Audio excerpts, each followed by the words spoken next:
नमस्कार, शाम 7 बजे न्यूज 360 में आपका बहुत बहुत स्वागत है। आपके साथ मैं हूं अनुया यादव। दिन भर की बड़ी खबरों से आपको रूबरू कराएंगे, लेकिन सबसे पहले अहमदाबाद से खबर। आईडीएस के तहत 13,860 करोड़ रुपए की ब्लैक मनी घोषित करने वाले अहमदाबाद के एक व्यक्ति ने टैक्स भरने में डिफॉल्ट किया। इसे लेकर आईटी विभाग ने कारोबारी और उसके चार्टर्ड अकाउंटेंट के यहां छापेमारी भी की। आईटी विभाग के अधिकारी अभी तक कारोबारी का पता नहीं लग पाए हैं। आईडीएस नियमों के तहत कारोबारी को 30 नवंबर तक कुल टैक्स का 25% चुकाना था, लेकिन उसने ये रकम नहीं भरी, जिसके बाद इनकम टैक्स विभाग ने छापेमारी शुरू की। मेरे सहयोगी केतन जोशी ने ब्लैक मनी स्कीम में डिफॉल्ट करने वाले इस व्यक्ति के चार्टर्ड अकाउंटेंट से बातचीत की। सुनिए ब्लैक मनी स्कीम के डिफॉल्टर की कहानी उसके सीए की जुबानी। अहमदाबाद के एक व्यक्ति ने इनकम टैक्स डिक्लेरेशन स्कीम में 13,860 करोड़ का डिक्लेरेशन किया, तब सब लोग चौंक गए। लेकिन जिस व्यक्ति को वो लेकर कमिश्नर के पास गए थे, वो चार्टर्ड अकाउंटेंट इस वक्त हमारे साथ है। सर बताइए, ये व्यक्ति है कौन और ये पूरा मामला क्या है? ये व्यक्ति मिस्टर महेश शाह हैं और वो मेरे साथ आए थे इनकम टैक्स ऑफिस पे डिक्लेरेशन करने के लिए। मैंने उनको समझाया था पूरा स्कीम, और उन्होंने पूरा जो आईडी स्कीम था, आईडीएस स्कीम, उसके तहत कैसे टैक्स होने वाला है, क्या भरने का आएगा, क्या क्या इसके रिपरकशन हो सकते हैं, वो सब समझाया था। फिर हम लोग इनकम टैक्स कमिश्नर के पास गए, कमिश्नर को सब समझाया। कमिश्नर ने हमको बहुत कोऑपरेशन दिया, सब कुछ समझाया। उसने अपनी सिक्रेसी की बात की कि मेरा नाम डिक्लेयर नहीं होना चाहिए, मेरी सेफ्टी की बात की। कमिश्नर ने सब कुछ एश्योरेंस दिया। उसने पूरा कैश डिक्लेयर किया था, इसलिए उसको बोला, कमिश्नर ने इतना एश्योरेंस दिया था कि आप बोलोगे वहाँ से हम कैश भी लिफ्ट कर देंगे आपको, क्योंकि ये इसकी लॉजिस्टिक्स मूव करना बहुत डिफ़िकल्ट होता है। और फिर हम लोग ने डिक्लेयर किया स्कीम में। देन 14th अक्टूबर को हमको फॉर्म नंबर 2 मिला, which shows that they have approved the form number 2 लेके हम वहाँ गए। फिर वो फॉर्म नंबर 2 के हिसाब से क्या होता है कि we are to pay the tax by 30th of November, that is 25% of the tax. वो होता था 1,560 crores। Every day used to assure me that the tax will be paid, the money will come to your place and the tax will be paid. Unfortunately, till 28th of November, nothing happened. So the income tax department thought it fit कि भाई इसको cancel कर दो, and they issued a order under section 193 of the Finance Act 2016 that this is void now. Sir ये मुकर क्यों गया? और जब आपसे तो वो काफ़ी समय से परिचय में है, तो फिर आपको ऐसा नहीं लगा कि ये शायद झूठ भी बोल सकता है? क्या ऐसा कभी आपको डाउट गया था? अभी क्या है कि वो मुकर गए, ऐसा लास्ट डे तक जब सर्च भी चल रहा था, मेरे घर भी सर्च चल रहा था, उस टाइम तक भी वो ऐसा ही बता रहे थे कि हमको टैक्स भरना ही है। कभी भी उन्होंने मुझे ऐसा नहीं बताया कि मुझे टैक्स नहीं भरना है। कोई भी ऐसा इंडिकेशन भी नहीं दिया कि टैक्स भरना नहीं है। टैक्स भरा नहीं है, बात सही है, लेकिन ऐसा कभी इंडिकेशन नहीं आया। ये मिस्टर शाह करते क्या है? क्या कोई उसका लैंड का कोई कारोबार? लैंड का ही कारोबार करते हैं। He is dealing in land and property only, based over here mostly in Bombay side. उनके घर जब सर्च हुआ तो क्या मिला, और आपके यहाँ क्यों इनकम टैक्स ने सर्च किया? उनके घर सर्च हुआ और क्या मिला मुझे मालूम नहीं है, लेकिन मैं अमुक डॉक्यूमेंट्स जो मैंने बनाए थे वो उनके वहाँ मिले, तो उन्होंने मुझे क्वेश्चन किया उसके बारे में और मैंने उसके आंसर्स दे दिए। और सीधे आपको अहमदाबाद लिए चलते हैं। केतन जोशी मेरे पास है। केतन, आप देखिए, ये ऐसा पहला मामला है शायद जो मीडिया के सामने आया है। 30 नवंबर तक की तारीख थी, आपने टैक्स नहीं भरा। अब आगे क्या कुछ करेगा इनकम टैक्स विभाग? देखिए, इनकम टैक्स विभाग ने पहले ही दिन इस व्यक्ति और इनके चार्टर्ड अकाउंटेंट पर निगाहें बनाए रखी थी, क्योंकि भारत में इंडिविजुअल तौर पर शायद ये बड़ा केस है कि इतनी बड़ी अमाउंट है वो घोषित करने जा रहा है। क्रॉस एग्जामिनेशन भी किया गया उनके चार्टर्ड अकाउंटेंट सेठन के साथ, लेकिन फिर भी उस व्यक्ति ने यही कहा कि हाँ, मैं भरने के लिए तैयार हूँ। और यहाँ तक कि जब सर्च चल रहा था उनके घर और उनके चार्टर्ड अकाउंटेंट के घर, जो हमने इंटरव्यू देखा है, तब वो स्पीकर फ़ोन पर भी बोल रहा था कि डेफिनेटली मैं भर दूंगा। और जो अभी सूत्रों से हमें जानकारी मिल रही है उसके मुताबिक ये जो व्यक्ति है जिन्होंने आईडीएस स्कीम में इतने 13,860 करोड़ जाहिर किए हैं, उनकी पत्नी काफ़ी बीमार है शायद कैंसर से जूझ रही है और लास्ट स्टेज में है। और जो उनके चार्टर्ड अकाउंटेंट के सोर्सेस ने हमें बताया है वो यहाँ तक उन्होंने बोला है कि हम इसके खिलाफ अपील करेंगे। हमारा फॉर्म कैंसिल हुआ है, लेकिन एक प्रावधान ये भी है कि हम अपना फॉर्म है वो रिवाइव करा सकते हैं और ये जितनी भी अमाउंट हमने प्रोमिस की है वो अमाउंट भी भर सकते हैं। तो हम कह सकते हैं कि काफ़ी सीरियस इस पर वित्त मंत्रालय वो निगाहें पहले से ही बना रखे थे और इनके अनुसंधान में न केवल इन दोनों के ऊपर लेकिन राजकोट तक इनका कनेक्शन गया है और आने वाले दिनों में शायद मुंबई में भी बहुत बड़े छापे पड़ेंगे, क्योंकि ये व्यक्ति शायद एक मोहरा हो सकता है, इनके पीछे बड़े बड़े लोग भी हो सकते हैं। लेकिन चार्टर्ड अकाउंटेंट ने यही कहा है कि इस स्कीम की यही एक ब्यूटी है कि आप अंदर तक नहीं जा सकते, जितना भी हम डिक्लेयर करें वो आयकर विभाग को माल लेना पड़ता है। हाँ, अगर वो आतंकवाद के जरिए वो पैसा आया तो अलग बात है, लेकिन ऐसी बात नहीं है।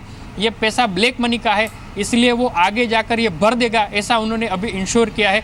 तो देखना होगा कि एक सप्ताह में इसमें क्या डेवलपमेंट होता है। जी केतन, इस समय महेश शाह कहाँ पर है? देखिए, महेश शाह के घर पर जाने की हमने कोशिश की तो अंदर से ये जवाब मिला कि उनकी पत्नी काफ़ी बीमार है, तो वो अभी यहाँ पर नहीं है। किसी को घर के अंदर नहीं आने देते हैं, मतलब घर के अंदर तो कोई है लेकिन महेश शाह का फ़ोन स्विच ऑफ है। हमने उनके चार्टर्ड अकाउंटेंट को पूछा कि आप जिस नंबर से उनके साथ संपर्क में थे, तो वो बोले कि नहीं, वो नंबर अभी बंद है। और हमने सारी जानकारी आयकर विभाग को दे दी है और आयकर विभाग उसी को आधार बनाकर अलग अलग जगह पर अभी भी छापेमारी कर रहा है। बहुत बहुत शुक्रिया केतन इस तमाम अपडेट को हम तक पहुंचाने के लिए। और इस पूरी खबर के बाद ये साफ है कि सरकार काले धन को लेकर बेहद सख्त है। आपने 30 नवंबर तक अगर अपनी पेनल्टी यहां पर नहीं भरी है तो बहुत ही स्ट्रिक्ट एक्शन इनकम टैक्स विभाग आप पर अब आने वाले दिनों में ले सकता है। आगे बढ़ लेते हैं तो नोटबंदी के बाद ट्रांजैक्शन में गड़बड़ी करने वाले बैंक अफसरों पर सरकार ने एक्शन लेना शुरू कर दिया है। जी हां, पब्लिक सेक्टर बैंक्स के 27 अधिकारियों को सस्पेंड किया गया है और 6 बैंक अधिकारियों का ट्रांसफर हुआ है। इन अधिकारियों पर आरबीआई के नियमों के उल्लंघन का आरोप है। इससे पहले आरबीआई ने नई करेंसी को लेकर बैंकों को नया सर्कुलर जारी किया था। आरबीआई ने नई करेंसी के लेन देन का रोजाना ऑडिट करने का आदेश दिया था और गड़बड़ी की शिकायतों के बाद आरबीआई ने सभी बैंक्स को ये निर्देश जारी किए थे। आरबीआई की मंशा है कि नई करेंसी का सही इस्तेमाल हो। हम आपको बता दें कि बीते दिनों कई शहरों से नई करेंसी जब्त होने की खबरें आई थी, जिसमें बैंक अधिकारियों की मिलीभगत सामने आ रही थी, जिसे लेकर आरबीआई ने यहां पर सख्ती दिखाई है। मेरे साथ मेरे सहयोगी असीम मनचंदा इस पर ज्यादा अपडेट के जुड़ गए हैं। असीम, सरकारी कर्मचारी जो है वो यहाँ पर करीब करीब 27 है जिन्हें सस्पेंड कर दिया गया है, लेकिन हो सकता है कि जो आरबीआई यहाँ पर सख्ती दिखा रही है और जिस तरह से पूरी जांच कर रही है उसके बाद ये संख्या और बढ़ सकती है। जी सही कहा आपने, संख्या आने वाले दिनों में और भी जो है बढ़ सकती है। सरकार शुरू से ही नज़र बनाए हुए, सरकार को शिकायतें मिल रही थी तो बैंक अधिकारी जो है मिली भगत करके व्यापारियों के साथ उनके करेंसी जो है उसका एक्सचेंज कर रहे हैं। तो इसमें कई मामले जो है अभी सामने आए हैं। बेंगलोर में 6 करोड़ पकड़े गए हैं। कुछ दिनों पहले दिल्ली में भी एक एक्सिस बैंक ब्रांच पे छापा पड़ा था, वहाँ भी 3 करोड़ के आसपास जो है वो पकड़े गए थे। तो कहीं ना कहीं सरकार पूरी नज़र बनाई हुई है और उसके ऊपर एक्शन कार्रवाई करने की शुरुआत जो है वो हो चुकी है। पहली कार्रवाई में भी 27 अधिकारियों को सस्पेंड जो है वो किया गया है, 6 का ट्रांसफर किया गया और आने वाले दिनों में और जो भी गड़बड़ी में इसमें जो पाए जाएंगे उनके ऊपर भी कार्रवाई सरकार जो है वो करेगी। जी बहुत बहुत शुक्रिया असीम मनचंदा इस तमाम अपडेट को हम तक पहुंचाने के लिए। तो सरकार बेहद सख्त है, आने वाले दिनों में जो बैंक कर्मचारी है उन पर शिकंजा और कस सकता है। और जैसा कि यहां पर असीम ने बताया कि जी हां, ये संख्या और भी आने वाले दिनों में बढ़ सकती है।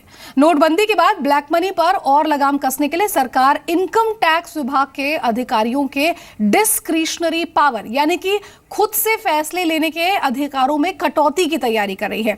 न्यूज एजेंसी पीटीआई ने नीति आयोग के वाइस चेयरमैन अरविंद पनगढ़िया के एक इंटरव्यू का हवाला देते हुए कहा कि टैक्स चोरी के मामले में लायबिलिटी तय करने को लेकर आईटी अधिकारियों के डिस्क्रिशनरी पावर में कटौती होगी। पनगढ़िया के मुताबिक आईटी अधिकारियों के डिस्क्रिशनरी पावर के चलते टैक्स चोरी के मामलों में इजाफा होता है। इसके अलावा सरकार रियल एस्टेट सेक्टर के लिए स्टैंप ड्यूटी में भी कटौती की तैयारी कर रही है। इससे रियल एस्टेट में इस्तेमाल होने वाली ब्लैक मनी पर रोक लगाने में मदद मिलेगी। अगर सरकार स्टैंप ड्यूटी की दर घटाती है तो प्रॉपर्टी पर इसका पॉजिटिव असर होगा।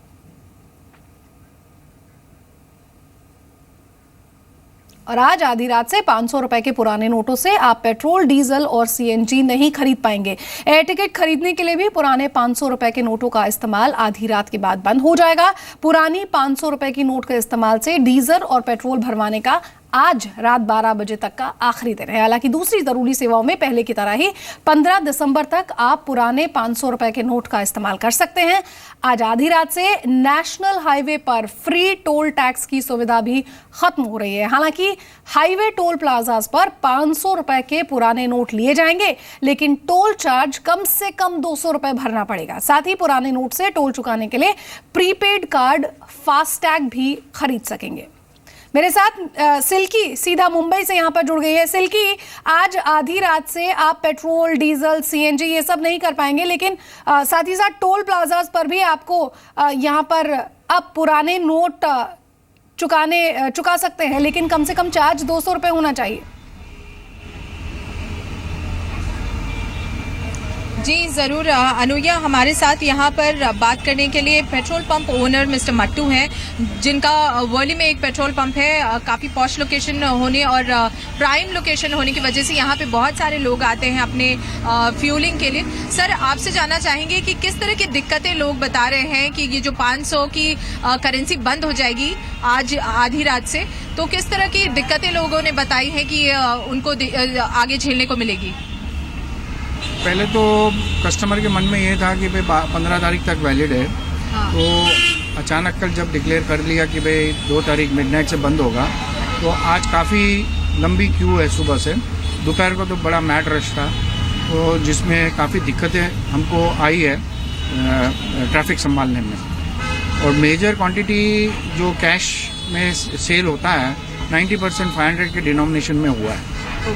इसके अलावा आप बता रहे थे कि कमर्शियल व्हीकल्स जो कि ज़्यादा यहाँ पे फ्यूलिंग के लिए आते हैं, उनके तरफ से भी आपको कई कंप्लेंट्स मिल रहे हैं, तो क्या वो बता रहे हैं, क्या दिक्कतें वो फेस कर रहे हैं? अभी आप देखेंगे एट द मोमेंट 2 ट्रक खड़ी है, ये कमर्शियल व्हीकल है। तो ये बता रहे थे कि भाई हमने प्लान करके रखा है कि भाई जो गाड़ियाँ आउट ऑफ बॉम्बे जाती है, तो जैसे आज टोल लागू होगा तो हमने ड्राइवर को 500 रुपये का नोट दिया हुआ है, टोल उसके कूपन ने एक्सेप्ट करने पड़ेंगे, लॉस ऑफ मैन पावर होगा एंड फिर ड्राइवर को दिक्कत आएगी खाने पीने की रास्ते में। तो लोगों में जो ड्राइवर्स हैं, स्पेशली जो हैवी कमर्शियल व्हीकल्स लेके चलते हैं, उनको आगे चलते हुए दिक्कत देखने को मिल सकती है। और 500 की जो करेंसी है वो टोल पे और पेट्रोल पंप्स पे, फ्यूलिंग स्टेशन पे बंद किए जाने से सबसे ज़्यादा उनको दिक्कतें आई। बिल्कुल, बहुत बहुत शुक्रिया सिल्की सिंह आपका इस तमाम अपडेट को हम तक पहुंचाने के लिए। तो आज रात से देश के सभी टोल प्लाजाज पर आपको टैक्स चुकाना होगा। नोटबंदी के बाद सरकार ने हाईवेज पर टोल फ्री कर दिया था और इस मुद्दे पर आलोक प्रियदर्शी ने बात की ट्रांसपोर्ट राज्य मंत्री मनसुख मंडवाइया से। सरकार ने पहले मुफ्त में टोल पर सुविधा दी थी, वो सुविधा खत्म हो रही है। अब क्या व्यवस्था आप लोगों ने की है अल्टरनेटिव? 24 दिन के लिए नेशनल हाईवे पर टोल प्लाजा पर हमने रिलैक्सेशन दिया था। उसके बाद जब 2 तारीख को, मतलब आज के मध्य रात्रि के बाद जब हम टोल लेने के लिए टोल लेना शुरू कर रहे, तब हमने पूरी तैयारी की है। कोई भी नेशनल हाईवे के कोई भी टोल प्लाजा पर कोई भी प्रकार की यातायात के लिए असुविधा न हो, मुसाफर को कोई असुविधा न हो, उसके लिए सभी टोल प्लाजा पर हमने स्वाइप मशीन लगा दिया है, सेंड कर दिया है। और उसके साथ साथ जो फास्ट टैग से मुसाफरी करता है और उसके लिए चिप्स परचेज करनी है, उनके लिए भी हमने टोल प्लाजा पर ही व्यवस्था रखी है। और उसमें 10% हमने रिलैक्सेशन भी दिया है। और जो टोल बूथ पर 200 से ज़्यादा टैक्स है, वहाँ पर 500 की पुरानी नोट भी चलेगी। वैसी व्यवस्था करके कोई भी यात्री को कोई भी प्रकार की असुविधा न हो, वैसी व्यवस्था हमने की है। तो जो टोल प्लाजाज हैं वहाँ पर जो मशीन्स हैं, कार्ड मशीन्स हैं, वो पहुँचा दी गई है। एनएससी की एमडी और सीईओ चित्रा रामाकृष्णा ने अपने पद से इस्तीफा दे दिया है। चित्रा की जगह एनएससी के कंपनी सेक्रेटरी जे रविचंद्रन को अंतरिम एमडी और सीईओ बनाया गया है। मौजूदा बोर्ड से मतभेद चित्रा के इस्तीफे की वजह माना जा रहा है। चित्रा रामाकृष्णा के बोर्ड के वाइस चेयरमैन रवि नारायण से मतभेद की कई वजह बताई जा रही हैं। पहली वजह आईपीओ को लेकर थी, क्योंकि चित्रा इस पक्ष में नहीं थी कि एनएससी आईपीओ लेकर आए, जबकि शेयर होल्डर्स की ओर से आईपीओ लाने का दबाव बना हुआ था।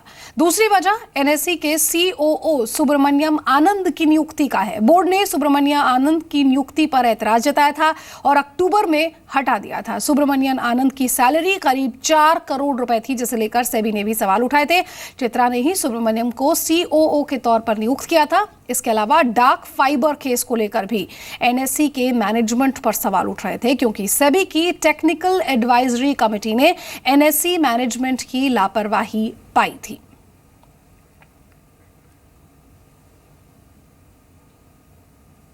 दिसंबर का महीना है और गाड़ी खरीदने के बारे में अगर सोच रहे हैं तो ऑटो कंपनियों ने कारों की खरीद पर डिस्काउंट देना शुरू कर दिया है। मारुति की अगर हम बात करें तो उसने अपनी सभी गाड़ियों के दाम 10,000 से 50,000 रुपए तक घटा दिए हैं। सियाज लेने का मन बना रहे हैं तो 20,000 रुपए का डिस्काउंट आपको यहां पर मिलेगा। 18,000 रुपए आपको स्विफ्ट पर डिस्काउंट मिलेगा और 25,000 रुपए के दाम तक आप डिजायर पर डिस्काउंट पा सकते हैं।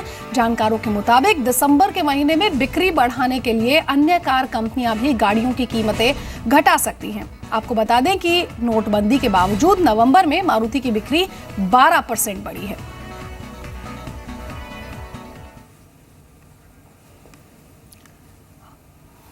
और अब आप जाहिर तौर पर यह जानना चाहेंगे कि आखिर मारुति की गाड़ी लेने का अगर आप मन बना रहे हैं तो कौन सी गाड़ी है जो यहाँ पर सस्ती हुई है। सबसे पहले सियाज की बात कर लेते हैं। फिलहाल आपको ये 7,60,000 रुपए में गाड़ी मिल जाएगी। 20,000 रुपए का डिस्काउंट इस गाड़ी पर कंपनी आपको दे रही है। पहले इसकी कीमत 7,80,000 रुपए थी। अगर जो डिजायर लेने का मन बना रहे हैं, डिजायर और स्विफ्ट मारुति की वो 2 गाड़ियां हैं जो सबसे ज्यादा बिकती हैं। 5,39,000 रुपए इसकी पहले कीमत थी, लेकिन अब आपको करीब 5,14,000 रुपए में ये गाड़ी मिलेगी। स्विफ्ट, जैसा कि मैंने आपको कहा, मारुति की बहुत ही फेवरेट कार ये मानी जाती है। 4,87 में पहले ये गाड़ी मिलती थी, लेकिन अब 4,69,000 रुपए तक की कीमत आपको चुकानी होगी। दिसंबर का महीना है, कोई भी गाड़ी अगर आप लेना चाहें तो मारुति आपको अच्छा डिस्काउंट यहां पर दे रहा है।